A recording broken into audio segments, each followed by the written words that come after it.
कि संगम विहार इलाके में रात को 1 घंटे तक गोलियां चलती रहीं और लोग सहम गए, पूरे इलाके के लोग सहमे रहे, गैंग वॉर चलती रही। ये बड़ी खतरनाक स्थिति है कि देश की राजधानी में खुलेआम गैंग वॉर चल रही है। लगभग रोजाना खुलेआम गोलियां चल रही हैं। कल रात को संगम विहार में जो इंसिडेंट हुआ उसमें भी बता रहे हैं कि 2 लोग तो बहुत बुरी तरह से घायल हैं, हॉस्पिटल में भर्ती हैं, एक और आदमी को गोली लगी है। तो ये हो क्या रहा है? प्रधानमंत्री जी आके दिल्ली की जनता के बीच में केजरीवाल जी को गालियां देते हैं और कहते हैं कि दिल्ली की सरकार अब हमें सौंप दो। मैं पूछना चाहता हूं कि प्रधानमंत्री जी को, अमित शाह जी को, भारतीय जनता पार्टी को दिल्ली की जनता ने एक काम दे रखा है, कानून व्यवस्था ठीक करने का। कानून व्यवस्था तो आपसे संभल नहीं रही। पूरी दिल्ली में कानून व्यवस्था का इतना बुरा हाल हो गया है कि हर रोज चारों तरफ किसी न किसी इलाके में गोली की खबर आती रहती है। हर वक्त गैंग वॉर चलती रहती है, लोग डरे रहते हैं। और प्रधानमंत्री जी आके कहते हैं कि हमें स्कूल दे दो, हमें अस्पताल दे दो, हमें बिजली की व्यवस्था दे दो, हमें पानी की व्यवस्था दे दो, हमें वेलफेयर की व्यवस्था दे दो। केजरीवाल जी को गाली देते हैं आके, जिससे कानून व्यवस्था नहीं संभल रही है। और दिल्ली की जनता ये अच्छी तरह से जानती है कि प्रधानमंत्री जी से, अमित शाह जी से, भारतीय जनता पार्टी जी से, भारतीय जनता पार्टी की सरकार से कानून व्यवस्था नहीं संभली है। कानून व्यवस्था का बहुत बुरा हाल हो चुका है दिल्ली में। उस बीजेपी को अब अगर अस्पताल दे दिए, अगर स्कूल दे दिए, अगर बिजली की हालत व्यवस्था दे दी, तो इनकी हालत क्या होगी दिल्ली की जनता अच्छे से जानती है। आप लोगों ने बीते दिनों एक कैंपेन भी चलाया, एक्सपेंसिव करते लोगों के बीच में कर गया कि कानून व्यवस्था की स्थिति ठीक नहीं है।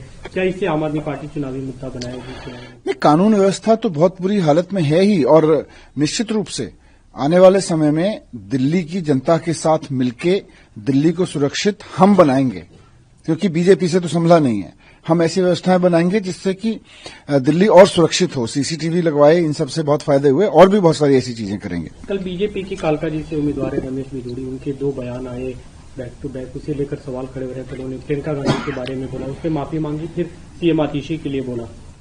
देखिए, भारतीय जनता पार्टी का चरित्र है, रमेश बिधूड़ी जी जो बोलते हैं वो अपने नेताओं से डिस्कस किए बिना बोलते होंगे या अपनी पार्टी के सीनियर लीडर्स के बिना इशारे पे बोलते होंगे, ऐसा तो हो नहीं सकता।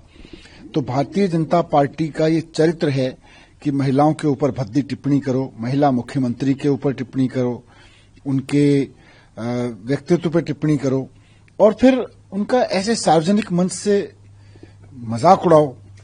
कल जिस मंच से प्रधानमंत्री जी दिल्ली की जनता से अपील कर रहे थे कि उनकी सरकार बनवा दो, उसी मंच से रमेश बिधूड़ी जी महिलाओं को गालियां दे रहे थे, महिलाओं पे अभद्र टिप्पणियां कर रहे थे। प्रधानमंत्री जी को बताना चाहिए कि क्या वो इसकी बात से सहमत हैं कि नहीं है। क्या वो रमेश बिधूड़ी जी जैसे व्यक्ति को ही दिल्ली की राजनीति में आगे लाने के लिए वोट मांग रहे हैं लोगों से? सर, अभी तक किसी भी बीजेपी नेता का भी बयान इस पर नहीं आया है। आपको मैं तो खुद कह रहा हूं ना कि प्रधानमंत्री जी को बयान देना चाहिए। अगली बार प्रधानमंत्री जी जब रैली में आए तो रमेश बिधूड़ी जी के साथ या तो गले लगा के बता दें कि मैं चाहता हूं कि दिल्ली की स्कूल व्यवस्था, दिल्ली की अस्पतालों की व्यवस्था, दिल्ली के बिजली पानी की व्यवस्था सब रमेश बिधूड़ी जी जैसे नेताओं को सौंपनी है, जिसमें वो बैठ के इस तरह की अभद्र भाषा का इस्तेमाल करेंगे, इस तरह की हरकतें करेंगे। दिल्ली की सारे टीचर्स की टीम को इनको सौंप दिया जाए, जिसके ऊपर रमेश बिधूड़ी जी ऐसे करेंगे। तो प्रधानमंत्री जी अगली बार वोट मांगें तो रमेश बिधूड़ी जी के नाम पे मांगे कि मैं ऐसी अभद्र भाषा बोलने वाली राजनीति दिल्ली पे थोपना चाहता हूं, उसको वोट दे दो। सर, एक अंतिम सवाल, आज जो कल में हो सकता है चुनाव की घोषणा हो जाए, क्या आम आदमी पार्टी तैयार है?